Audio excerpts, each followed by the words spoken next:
à contrario. Alors toujours est-il... Alors, oui, non, mais sur le modèle tunisien, qui est quand même le point de départ, alors, donc, je pense que c'était la bonne explication, cette histoire de retard à l'allumage démocratique à cause de l'endogamie. Je pense que c'est la bonne explication pour le monde arabe. N'empêche qu'ils ont démarré les premiers.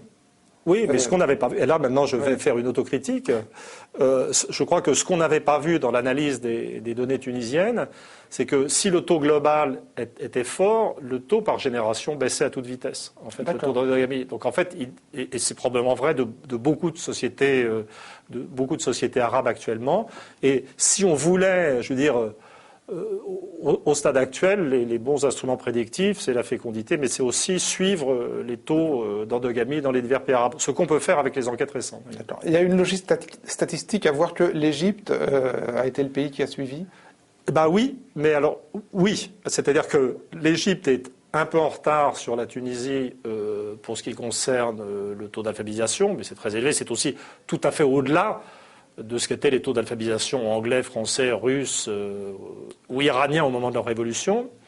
Mais la fécondité, elle est un peu plus élevée, qu'en Tunisie. C'est-à-dire que nous, quand on écrivait, elle est un peu supérieure à 3. Maintenant, les statistiques de l'ONU disent que c'est passé un peu en dessous de 3. Et comme je suis un co-auteur très loyal, je dirais que Youssef n'est pas complètement d'accord et pense que c'est toujours un peu au-dessus de 3. Les querelles de démographes sont terribles. Là, je suis moi hors de mon démographe. Par contre, ce dont je suis sûr, c'est que l'évolution de l'endogamie est vraiment très intéressante en Égypte. C'est-à-dire que l'Égypte n'est pas un pays arabe, ça a 80 millions d'habitants, c'est le pays arabe le plus important démographiquement et je dirais géopolitiquement. Mais sur cette variable fondamentale de l'endogamie, ce n'est pas un pays arabe standard, c'est-à-dire qu'il partait de 25%, ce qui est 10% de moins que l'Arabie saoudite ou la Tunisie, et surtout, dans les 20 dernières années, toutes les enquêtes que nous appelons familièrement les enquêtes DHS, Development and Health Service, montrent un effondrement de l'endogamie en Tunisie qui est tombé à des niveaux... En Égypte, oui, en Égypte, qui est tombé à des niveaux de l'ordre de 15%, et si vous prenez la basse Égypte, ça va être encore plus spectaculaire parce que les différences régionaux. Et ça, c'est une évolution. Alors, c'est toujours pareil. C'est vrai qu'on peut. Ça serait injuste de demander à des non-spécialistes d'avoir foi en des données, etc. Mais moi, je peux vous dire, pour moi qui ai collationné des taux de mariage endogame sur l'ensemble de la planète à diverses époques, c'est une évolution vraiment culturelle étonnante. Oui. Et c'est pour ça que, quoi qu'il se passe en Égypte, parce que c'est toujours pareil, hein, les révolutions, ça démarre, on fiche en l'air le système, et puis ensuite, il y a les troubles, les périodes de stabilisation, ça ne va pas tout seul. Hein. Entre la Révolution française et la Troisième République, il y a eu un petit moment, hein, et pas mal de dictatures. Un tout petit siècle. Ouais, un petit siècle. À mon avis, ça ira beaucoup mieux et beaucoup plus vite pour les pays arabes. Tout est compressé, comprimé en termes de, quand même d'événementiel, mais les taux d'endogamie, on n'ose plus dire endogamie à 15%. L'effondrement des taux de mariage entre cousins égyptiens nous indique que la société égyptienne est en train de se transformer d'une façon stupéfiante et que la société sera plus individualiste et libérale, quelle que soit la forme transitoire du régime politique. Ok, alors toujours est-il que cette prophétie, après deux autres prophéties préalables qui ont marqué votre carrière, alors je rappelle pour faire court que vous aviez prévu l'effondrement... Je vais essayer de garder un air modeste. Et essayez, on va voir si vous y arrivez, l'effondrement et la dislocation de l'Empire soviétique, ça c'est la première. Ouais. Et ensuite que vous aviez prédit le déclin de l'Empire américain, ça c'est la deuxième. Je vous avais d'ailleurs reçu pour ce livre, Un Ré sur Image à l'époque, on était sur France 5. Tout ça vous fait fréquemment qualifier de prophète. Ouais. Et donc, Anne-Sophie s'est demandé, un prophète, c'est quoi ? Ok. Le reste ne me gêne pas. Pour tester un peu vos capacités de prophète, on va vous interroger sur quelques pays dans lesquels les mouvements révolutionnaires, pour l'instant, n'ont pas pris l'ampleur qu'ils ont pris en Tunisie ou en Égypte, en commençant par le Maghreb d'expression française, c'est-à-dire l'Algérie et le Maroc. Là, comment vous voyez les choses ? Je veux dire, c'est toujours pareil. Il faut bien distinguer. Là, en Tunisie, il y a eu une révolution qui a fait des morts, mais qui n'a pas, d'après ce qu'on a vu comme révolution dans le monde, ça n'a pas été extrêmement sanglant malgré tout. Et la plupart des paramètres qui ont permis les choses en Tunisie sont très proches au Maghreb. C'est-à-dire que les taux de fécondité sont un peu plus élevés. Ils sont à 2,3, 2,4. Là, vous parlez de l'Algérie et du Maroc. L'Algérie et le Maroc, pareil. L'Algérie doit être à peu près aussi alphabétisée que la Tunisie. Le Maroc, un peu moins, il y a un retard. Mais dans tous ces cas, il y a une sorte de communauté de niveau de développement qui tient en rapport avec la France. Parce qu'évidemment, le grand truc des gens qui nous bassinent avec des débats sur l'islam en France, c'est d'expliquer que les équilibres internes de la société française sont menacés par l'islam, etc. La réalité pour les historiens, etc., c'est que la France est menacée de rien du tout, elle est toute puissante parce qu'elle est très en avance technologiquement, etc. Mais que la réalité, c'est que l'influence de la civilisation française est énorme au Maghreb et que l'impact culturel français... Oui, historiquement, oui, mais encore aujourd'hui ? Non, historiquement non, et aujourd'hui oui. Alors ? C'est-à-dire que, non, historiquement oui, je veux dire, il y a eu conquête, etc., et puis il y a eu la décolonisation, mais finalement, le contrôle de pays comme le Maroc et la Tunisie, je dirais, contrôle effectif politique, a été de très courte durée, en fait, pour la France. Oui.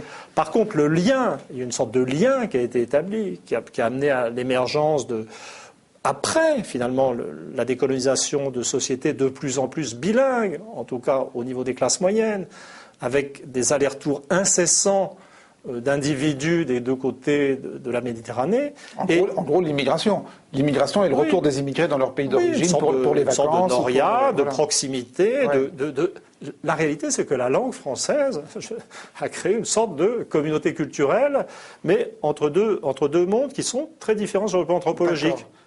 Et ça a créé un Maghreb qui est une position tout à fait particulière dans le monde arabe. C'est-à-dire que le Maghreb, Tunisie mise à part, était plutôt en retard sur le plan de l'alphabétisation. C'est la périphérie du monde arabe.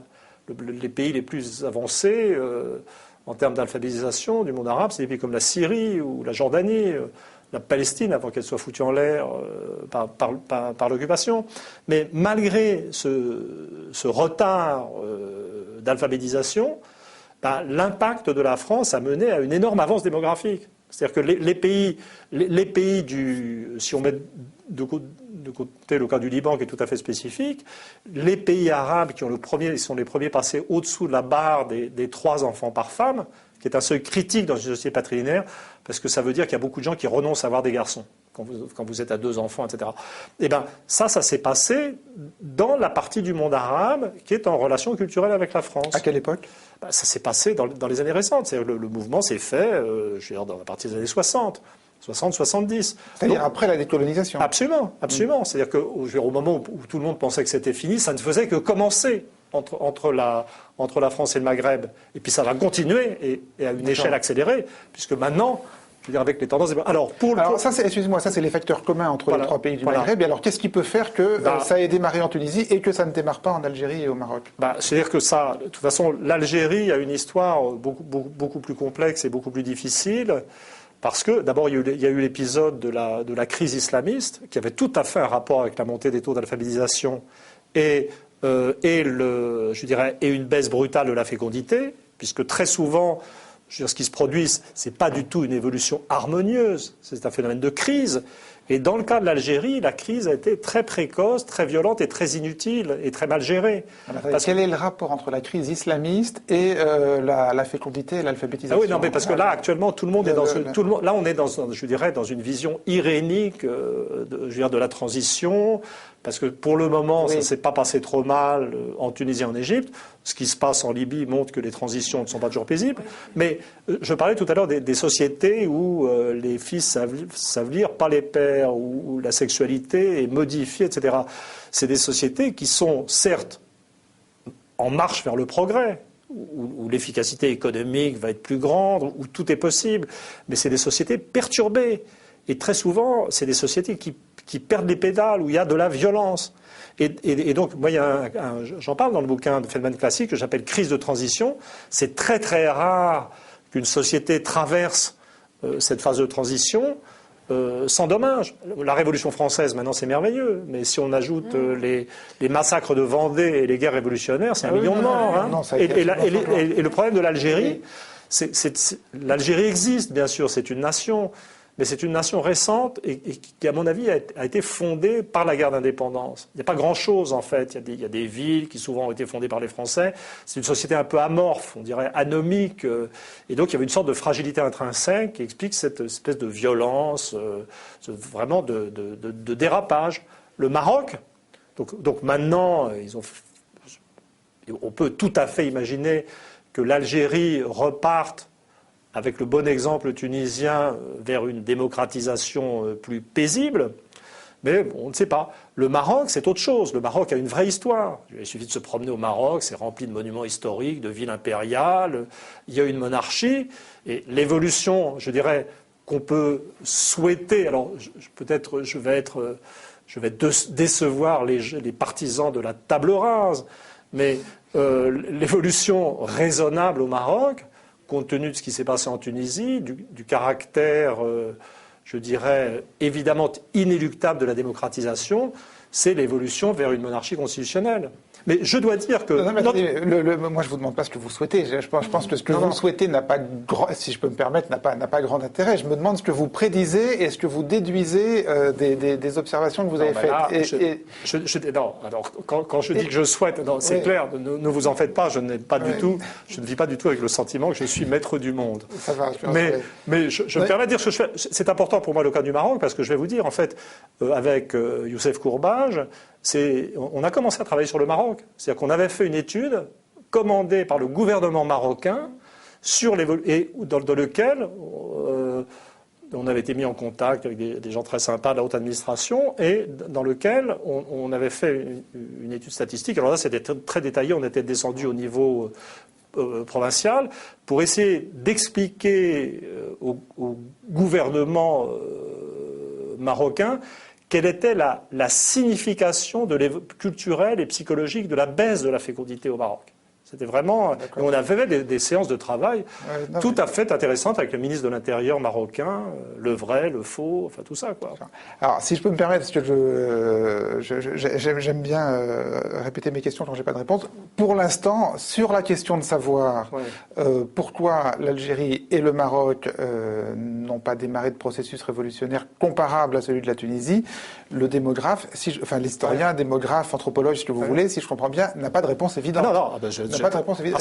Non, moi ce que j'ai entendu, c'est qu'ils étaient en crise. Ils étaient dans une crise de transition. Non, tout à fait. D'abord, c'est pas clair. Vous auriez le droit. D'abord, c'est pas clair du tout que la crise n'a pas déjà eu lieu sous une forme négative et ratée dans un premier temps en Algérie, à l'époque du fils. C'est ça. Donc c'est pas clair du tout que c'est pas clair du tout que la Tunisie est le premier événement. Ça serait d'ailleurs logique dans la mesure où l'Algérie est le pays qui est quelque part quand même le plus en interaction avec la France, et peut-être que même l'interaction, la baisse de fécondité, c'était trop violent pour un pays. Quant au Maroc, il y a une réponse très simple, le Maroc est très en retard en termes de taux d'alphabétisation. Donc c'est donc on peut tout à fait. Et je vous fais la prédiction conditionnelle sur ma préférence concernant la monarchie marocaine, quand même, j'y tiens. Je peux vous faire de la prédiction conditionnelle. Si les gens qui gouvernent le Maroc acceptent l'idée d'une évolution vers la démocratisation et la monarchie constitutionnelle, les choses se passeront bien. Et si elles ne l'acceptent pas, elles se passeront moins bien. Mais elles se passeront. D'accord. Les